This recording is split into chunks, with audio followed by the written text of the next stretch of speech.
नमस्ते और स्वागत है आपका पॉकेट से प्रॉफिट तक में, जहां हम जेब से प्रॉफिट तक का सफर आसान बनाते हैं। आज की सारी चर्चा और जानकारी हमें मिली है अंश कैपिटल के ओनर अंकुर जैन से। तो चलिए अंकुर के इन्हीं इनसाइट्स के साथ जरा एक बहुत बड़े कंस्ट्रक्शन प्रोजेक्ट की कल्पना करते हैं। आसमान छूती इमारतें, बड़े बड़े पुल। लेकिन कभी सोचा है इस शानदार तरक्की की नींव के नीचे क्या छिपा हो सकता है? जी, बहुत बड़े और विनाशकारी वित्तीय जोखिम। तो फिर सवाल यही उठता है ना, कि अरबों डॉलर के प्रोजेक्ट को तबाही के बस एक पल से बचाता कौन है? यही वो सवाल है जो आज हमारे इस पूरे विश्लेषण के सेंटर में है। तो चलिए शुरू करते हैं अपने पहले सेक्शन से, कंस्ट्रक्शन का जुआ। ये एक ऐसी दुनिया है जहां एक छोटी सी जरा सी गलती की कीमत भी लाखों में हो सकती है। सोचिए इस बारे में, कोई भी कंस्ट्रक्शन प्रोजेक्ट सिर्फ ईंट और सीमेंट से नहीं बनता। ये तो शुरुआत से ही अनगिनत अनदेखे खतरों से घिरा होता है। ये ऐसे जोखिम हैं जो महीनों की मेहनत पर पानी फेर सकते हैं और पूरे बजट को रातों रात खत्म कर सकते हैं। और ये खतरे कई रूपों में आते हैं। एक तरफ तो हैं कुदरती आफतें जैसे बाढ़ या भूकंप, दूसरी तरफ हैं अचानक होने वाले हादसे जैसे आग लग जाना या कोई ढांचा गिर जाना। फिर आती है इंसानी भूल, एक छोटी सी लापरवाही या खराब कारीगरी। और इतना ही नहीं, चोरी या तोड़फोड़ जैसे बाहरी फैक्टर्स भी हैं।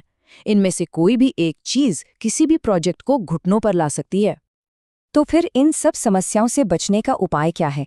यहीं पर हम आते हैं अपने अगले सेक्शन पर, एक फाइनेंशियल सेफ्टी नेट, और इसका नाम है कॉन्ट्रैक्टर ऑल रिस्क, या जिसे हम शॉर्ट में CAR पॉलिसी कहते हैं। तो ये CAR पॉलिसी आखिर है क्या? देखिए, सीधे शब्दों में कहें तो ये एक खास बीमा पॉलिसी है।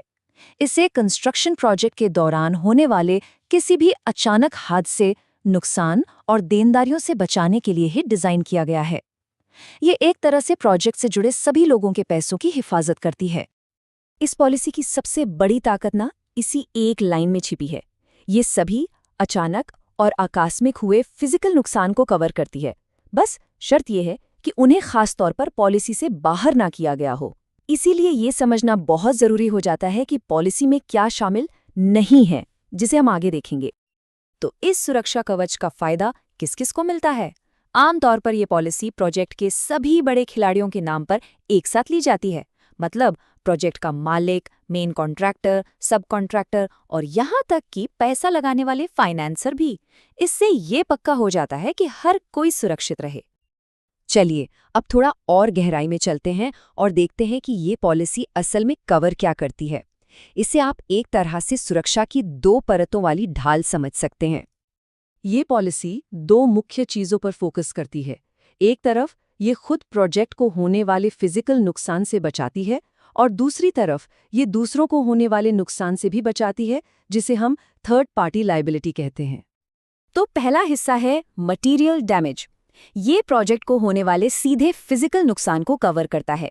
इसमें लगभग हर तरह का जोखिम शामिल है, चाहे वो बाढ़ और तूफान जैसी कुदरती आफत हो, आग या धमाके जैसा कोई हादसा हो, या फिर चोरी और तोड़फोड़। यहाँ तक कि साइट पर रखी मशीनरी और सामान भी इसके दायरे में आ जाता है। अब आते हैं दूसरे और उतने ही जरूरी हिस्से पर, दूसरों की सुरक्षा, यानी कि थर्ड पार्टी लायबिलिटी।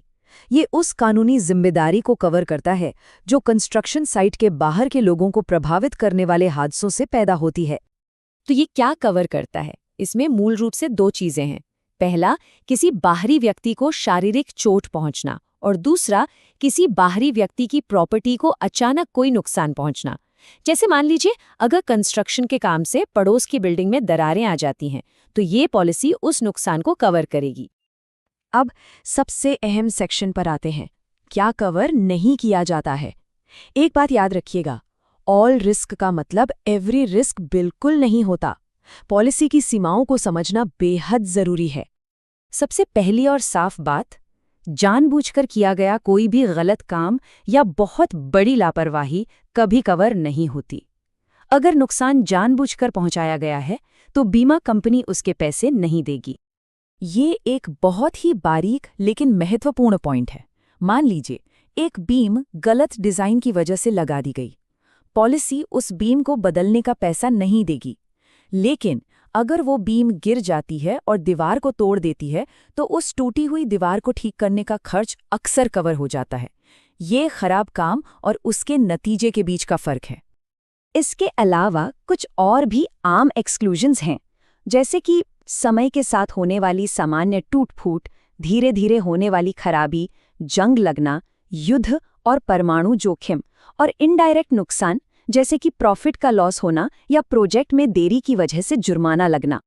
तो अब जब हम ये समझ चुके हैं कि पॉलिसी क्या है, तो चलिए अपने आखिरी सेक्शन में ये देखते हैं कि इसका सबसे बेहतर इस्तेमाल कैसे किया जाए ताकि पूरी कवरेज मिल सके। सब कुछ बस इसी एक नंबर से शुरू होता है, प्रोजेक्ट की कुल कॉन्ट्रैक्ट वैल्यू। यही इस पॉलिसी की नींव है।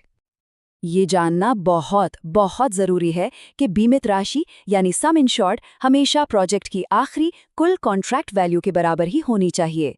अगर ये राशि कम है तो आप अंडर इंश्योर्ड कहलाएंगे, और इसका मतलब ये है कि अगर कोई बड़ा नुकसान होता है तो आपको पूरा क्लेम नहीं मिलेगा। और अच्छी बात यह है कि आप अपनी पॉलिसी को और भी मजबूत बना सकते हैं। थोड़ा अतिरिक्त प्रीमियम देकर आप कुछ ऐड ऑन कवर भी ले सकते हैं, जैसे भूकंप के लिए कवरेज, मलबा हटाने का खर्च, आसपास की प्रॉपर्टी को हुए नुकसान का कवर और आर्किटेक्ट या कंसल्टेंट्स की फीस। ये लाइन इस पॉलिसी के महत्व को एकदम सही तरीके से बताती है। एक सही पॉलिसी किसी भी जोखिम को एक प्रोजेक्ट किलर से एक मैनेज हो सकने वाली बिजनेस कॉस्ट में बदल देती है। असल में ये आत्मविश्वास के साथ कुछ भी बड़ा बनाने की एक वित्तीय नींव है। ये सिर्फ एक खर्चा नहीं है, बल्कि ये बड़े और महत्वाकांक्षी प्रोजेक्ट्स को हकीकत बनाने का एक जरिया है। तो आखिर में एक सवाल सोचने के लिए, जब दांव पर इतना कुछ लगा हो, तो क्या बिना किसी सुरक्षा जाल के निर्माण करना सच में कभी कोई विकल्प हो सकता है?